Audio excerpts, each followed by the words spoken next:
Hi Aquarius, welcome po sa ating channel at ito ang inyong daily gabay tarot reading for October 12, 2024. Please be reminded kung naka-resonate kayo, comment down. Kung hindi kayo naka-resonate, ibigay niyo po sa iba kasi general reading po ito. This is for you Aquarius ngayong October 12, 2024.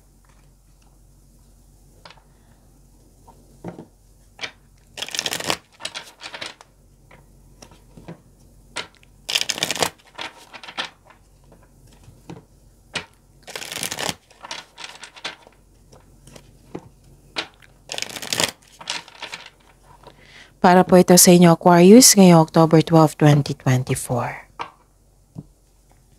Maraming salamat po sa inyo patuloy na suporta at maraming salamat din po sa mga hindi nag-skip ng ads. Gamitin ang reading na ito bilang gabay lamang sa mga hindi pa nag-subscribe. Subscribe na po kayo at click bell notification para malaman nyo na may bago tayong video. Para sa mga gusto magpa-reading po, may lumabas dyan sa screen nyo ngayon. Panoorin nyo po at sundin ang instruction. Calling the attention sa mga suki ko dito na Aquarius, open na po inyong monthly gabay tarot reading for October 2024. May 6 months from now reading tayo at love life reading po.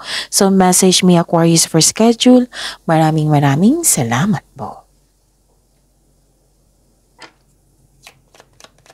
Spirits Guide, mga ganap po para kay Aquarius ngayong October 12, 2024. I need 3 cards po.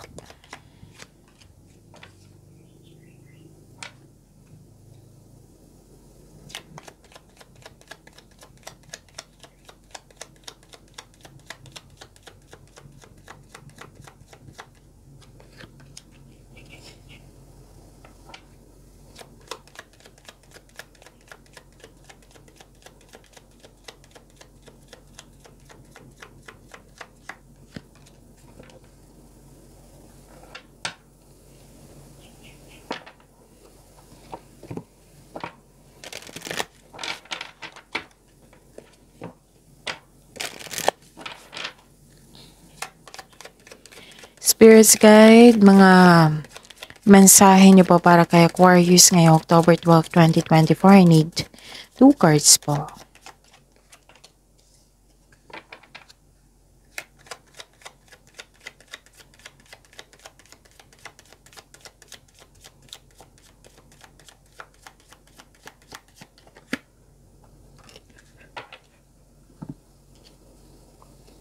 Okay.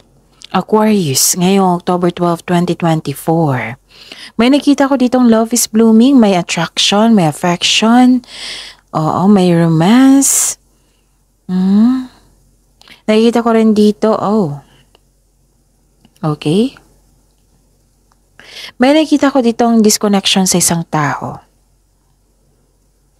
Pwede na mismo siya or naalala or may nagpaalala sa'yo. May disconnection dito sa isang tao. At may nakita ko dito, pwedeng iisa lang ito, yung may nakita ko ditong tao na sinisiraan ka. Dahil nito, sa mga pangyaring ito, nagkaroon ng anxiety dito, stress or worried ka. Ingatan din yung mga bagay-bagay dyan ha, yung mga importante sa inyo.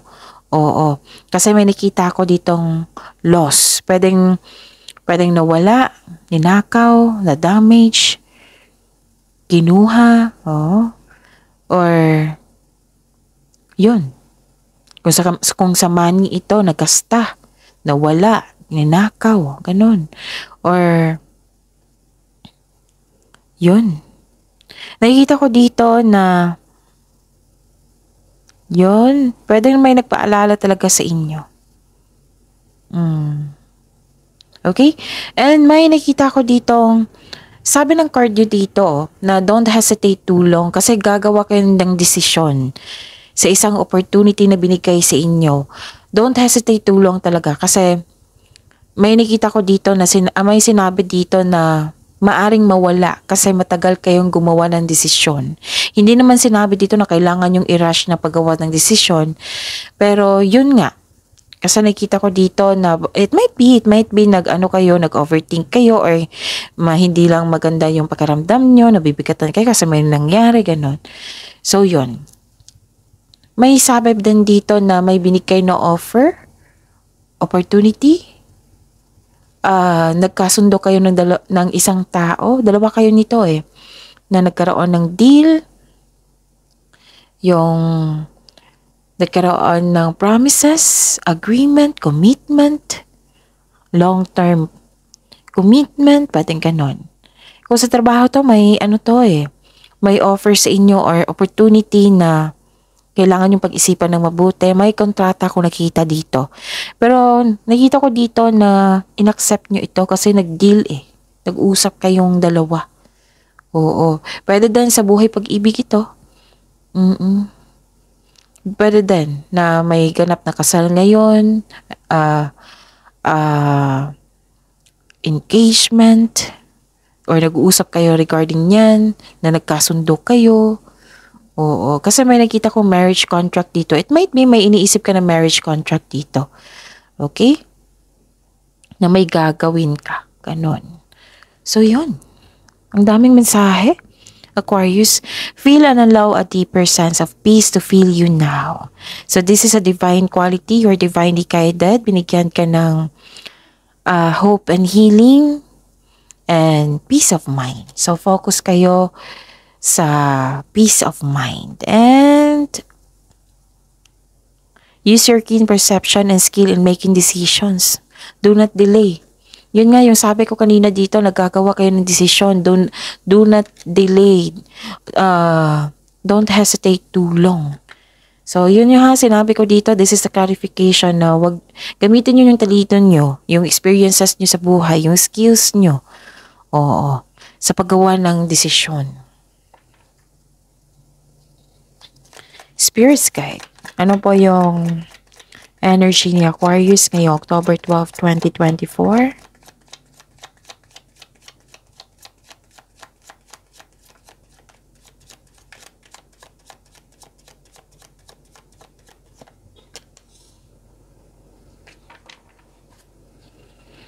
The clarification of this card po.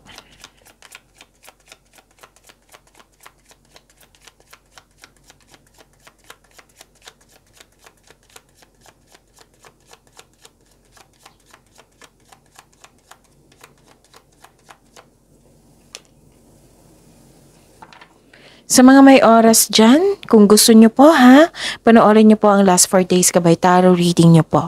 Like for example, napanood nyo ito ngayong October 12, 2024. Panoorin nyo po yung October 11, 10, 9, 8. Kung may narinig or may nakita kayong repeating message, kailangan nyo po iyan bigyan ng atensyon.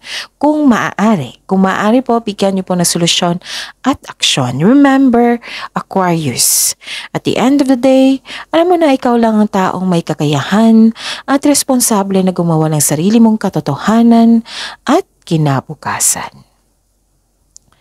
So, yun. Nakikita ko dito na do not give up. Magtiwala sa inyong sarili, mag-connect sa inyong intuition, makinig sa inyong intuition, and have faith sa universe. Huwag niyong hayaan na manaig yung weakness nyo. Believe in yourself, Aquarius. Pinupush ng cards nyo dito. Nakikita ko rin dito na mag-ingat kayo sa isang taong manuloko or mahilig siyang magmanipula May selos dito or insecurity. Hindi siya totoo sa iyo. Hindi siya totoo sa kanya sarili at sa iyo. So mag-ingat po daw kayo sa kanya. Kung hindi nyo alam kung paano mag-connect sa inyong intuition, i-search nyo po sa Google kasi maraming paraan yan. Basta si intuition po, siya po yung magsasabi kung ano yung next action, siya yung magsasabi kung sino yung hindi totoo sa inyo, kung saang path kayo patungo sa success, ganon. Matutulungan kanyan. So, yun. Okay. Believe in yourself, So, the advice of this card is, this is a time to reconnect to yourself talaga. Listen to your intuition and redirect your energies and have faith sa universe. Magtiwala sa inyong sarili. Huwag niyong hayaan na mag-stop kayo. Kaya pala may worried kayo dito at may anxiety kasi may ganap na ganyan. Tapos, you have to move forward. You have to move forward and focus kayo sa makapagbigay sa inyo ng peace of mind. Okay? Yun yung mga paalala dito. And nakita ko rin dito na may nagbago din. So sa mga cross-watcher dito na Gemini Libra, so sa inyo lahat, air signs kasi kayo, Aquarius Gemini, Libra, Aquarius, air signs yan. So kahit nyo i-check nyo Aquarius kay Gemini, Libra, lumabas din ito. Yung desisyon, yung mag-move forward, pinupush kayo ng cards nyo. May gusto makipagkita sa inyo ngayon, no? As in, now na. Makulit to. Pwede sa past person mo ito na nakarealize at gustong humingi ng sorry.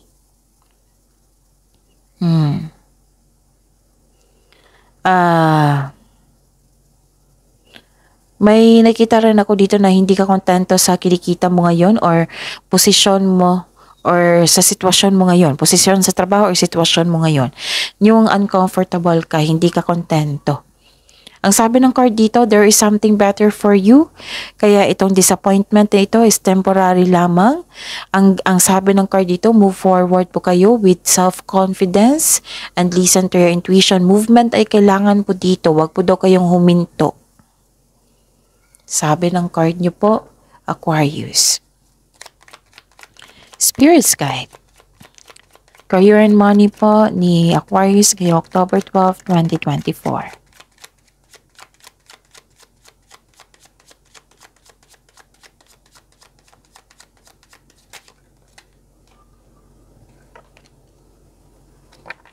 And the clarification of this card po.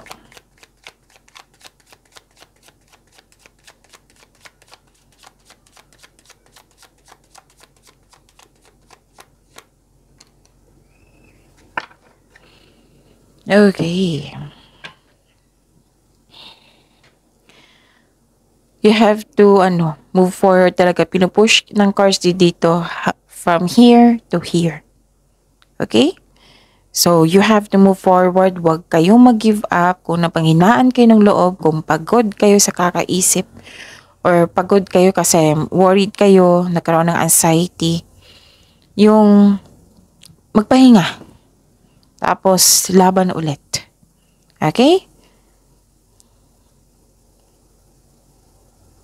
Huwag nyo hayaan na manaig yung weakness nyo. Okay. Andito pa rin. Sa lahat ng air signs to Aquarius. Kailangan nyo mapagpasensya. Relax lang po daw kayo. Maging kalma. You have to wait. Be patient. Exercise your patience. Do not give up. Be confident.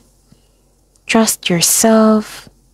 May pagbabago talaga. Uncomfortable ka sa sitwasyon mo ngayon. So, that is a repeating message from here to here. So, yun, give attention talaga. Kung maaari po talaga na bigyan ng solusyon or action. The advice of this card is have faith in the universe. Face your fears with self-confidence and courage. So, you don't know your own strength until it is tested. So, feel your fears and take action anyway. Move forward kayo with courage. Huwag niyong iwasan yung mga challenges na yan kasi dyan tayo magiging matatag sa challenge na yan. Dyan tayo may makukuhang learnings. Dyan tayo magiging successful. Okay? Ano pa? Ito yung sabi ng cards dito kanina pa. Kung gagawa kayo ng plano, kung gagawa kayo ng desisyon, kasi nakita ko dito na nag-iisip kayo, oo, pero parang na-stop. Parang doon, nakulong na lang kayo, ganun. You have to move forward. Okay? Kasi nakita ko talaga dito, you're feeling trapped, nagkaroon ng restriction. Okay, some of you nagtatrabaho sa isang kumpanya, sa isang trabaho na hindi mo gusto at nawalan ka ng pag-asa. O baka natatakot kang umalis sa posisyon mo kasi ayaw mong mabigo o magkamali sa desisyon mong mag-level up. At pagbalanse sa kaperahan ay kailangan dito kasi may nakita ko ditong may problema sa kaperahan. So pagbalanse ay kailangan dito. So check nyo, budget nyo, yung ipon nyo. And this card tells you na humingi ka ng guide kay God para mapalaya mo ang sarili mo sa takot na nararamdaman mo ngayon. So you have to step forward to your goal. Trust yourself and be patient. Ang prosesong ito ay nangailangan ng pasensya at tiyaga, pero magagawa mo ito. So ang assignment nyo ngayon, hindi lang yung intuition. Assignment nyo yan.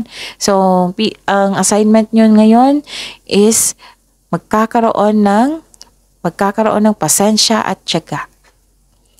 You have to move forward Ang sabi ng card dito, change something, Aquarius, para ikaw ay makawala at makahinga. Free yourself. Huwag niyong pahirapan yung sarili niyo, kakampi niyo po yung sarili niyo. Okay? Panghinaan ka ng loob dito, parang stress. Pwedeng nagkasakit ka, magkakasakit ka niyan nang dahil sa stress kung ipairal mo talaga yan. So you have to move forward talaga. You have to embrace the situation. Yes. Spirit's guide.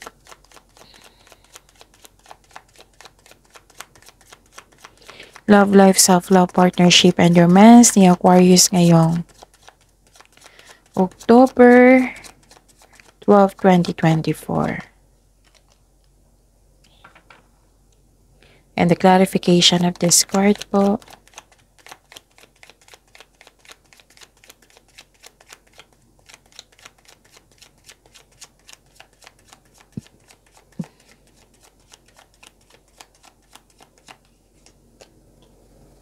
Okay. Maraming salamat po sa patuloy na tiwala at suporta sa ating channel. At maraming salamat din po sa mga hindi nag-skip ng ads. May lumabas dyan sa screen nyo ngayon, panoorin nyo po kung gusto nyo po iyan, then follow instruction. May paalala ang card nyo dito kasi may nakita kong obsession dito. Oo, sa isang bagay or sa isang tao. Pwedeng paulit-ulit na lang, ganun. Paulit-ulit mo lang iniisip. Maari din na may gusto kang kunin, no? Or bilhin. Na gusto mo talagang bilhin. So, this card sent you a warning na control yourself. Baka mapagkasta kayo. Mag-ingat po daw kayo sa mapanilang na tao. Kasi may gusto siyang kunin sa iyo. Yes. Mag-ingat kayo kasi lumabas din siya dito, Mapanin po siya. Kaya nga pinupush ng cards nyo dito na mag-connect kayo sa inyong intuition kasi para malaman mo kung sino ito. Okay? Yon. I-check mo yung offer. Kasi may sabi sa akin dito yung offer. I-check nyo kung baka kunin niya yung pera nyo.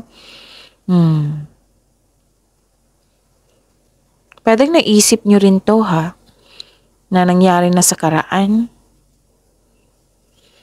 Kasi nakita ko dito na parang na-stop talaga kayo. So you need to move forward. Okay? So this is a clarification of your card here na may parating sa inyong isang tao, bagong tao sa mga single dito. Oo. So this is also na may namuong relasyon. So this card symbolizes shared feelings and mutual attraction. Mostly, romantic partnership to Pwedeng kakasagot mo lang sa kanya, kakapasok mo lang sa relasyon, pwedeng nagkabalikan kayo. This is a destiny card. So isang malaking good news ito para sa inyo. Maganda po daw kayo. Sa mga may relasyon sa buhay mag-asawa, Masaya kayo ngayon, mahal na mahal nyo ang isa't isa at very supportive kayo sa mga ginagawa o plano nyo sa buhay. Okay? So, I think yun na. Nasabi ko na lahat. Claim the blessings, positivity. Focus kayo sa positivity.